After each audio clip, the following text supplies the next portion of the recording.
আপনারা দেখেন, যারা লন্ডন থেকে এসে 16 বছর খুন করেছে, 16,000 মানুষকে যারা খুন করেছে, তাদের ঠিকানা দেখে নেন। জনগণের কোটি কোটি টাকা বিদেশে লন্ডনে পাচার করেছে, তাদের ঠিকানা দেখে নেন। না, এই যে সংসদ ভবন, এই সংসদে থেকেই জনগণের কোটি কোটি টাকা লুট করে বিদেশে পাচার করেছে। এবং এই সংসদে এসেছিল লন্ডন থেকে উড়ে। সে কিন্তু বাংলাদেশের জনগণ না। আপনারা হয়তো তাকে চিনতে ভুল করেছেন। সে কিন্তু বাংলাদেশের জনগণ ছিল না।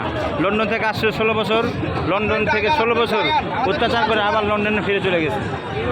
আর তারা এখানে বসে জনগণের লুটতারাজ করেছে এবং এই সংসদে বসে তারা মানুষের কোটি কোটি টাকা পাচার করে লন্ডনে পাঠাইছে। আবার সেই পাচারকারীদের ঘোষণা এই সংসদ ভবন থেকে হয়েছে। কত মানুষের জনগণের টাকা পাচার করেছে তারা এই সংসদ ভবন থেকে। মানুষকে খুনের পরিকল্পনা এই সংসদ ভবন থেকে করেছে। মানুষকে অত্যাচার করার পরিকল্পনা এই সংসদ ভবন থেকে করা হয়েছে। সরকারি ভবনে ভিডিও করা নিষেধ, কারণ কি সরকার দুর্নীতি করে, এই জন্য ভবনে ভিডিও করা নিষেধ।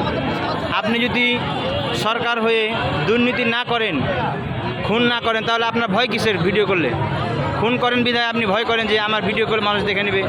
মানুষের যদি ভয় হয় তাহলে কেন খুন করলেন? আর খুন করলেন তাহলে দেশে কেন? আপনার তো ঠিকানা দেশে না, আপনি ঠিকানা লন্ডন। আপনি লন্ডন চলে গিয়েছেন।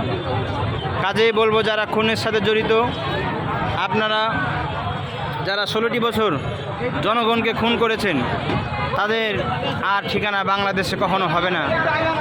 খুনিরা আপনাদের ঠিকানা আর বাংলাদেশে হবে না। যারা খুন করেছেন তারা লন্ডনে চলে যান। এই দেখেন, এখন পর্যন্ত কোনো পুলিশের পোশাক আসতে পারে না। দেখেন, ছাত্রছাত্রীরাই কিন্তু এসেছে, তারাই গুলি খেয়েছে, তারাই কিন্তু আবার সংসদ ভবন রক্ষা করার জন্য এসেছে। দেখতে পাচ্ছেন আপনারা, কোনো পুলিশ, কোনো সরকারি কর্মকর্তা এখন আসে নাই।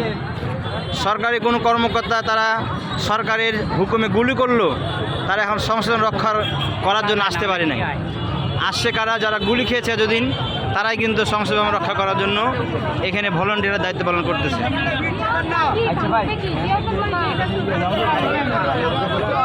এই যে দেখতে পাচ্ছেন, কত মানুষ, হাজার হাজার মানুষ সংসদ ভবন দেখার জন্য এখন ভিড় করছে। এখন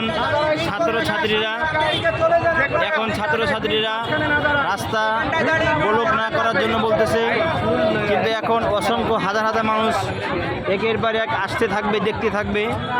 আপনারা জনগণকে কখনো খারাপ ব্যবহার করবেন না, জনগণের সাথে কখনো খারাপ ব্যবহার করবেন না। এই খারাপ ব্যবহার কিন্তু পুলিশ করেছে। কাজে জনগণের সাথে ভালো ব্যবহার করতে হবে। পুলিশের কাজ হলো, পুলিশকে কেউ একটা উত্তর দিলে সেই সাথে সাথে গুলি করেছে পুলিশ, উত্তর না দিলেও গুলি করেছে পুলিশ। এটা হলো পুলিশের ব্যবহার। কাজে আপনারা আপনারা যেহেতু গুলি খেয়েছেন, আপনারা পুলিশের কখনো ব্যবহার করবেন না জনগণের সাথে।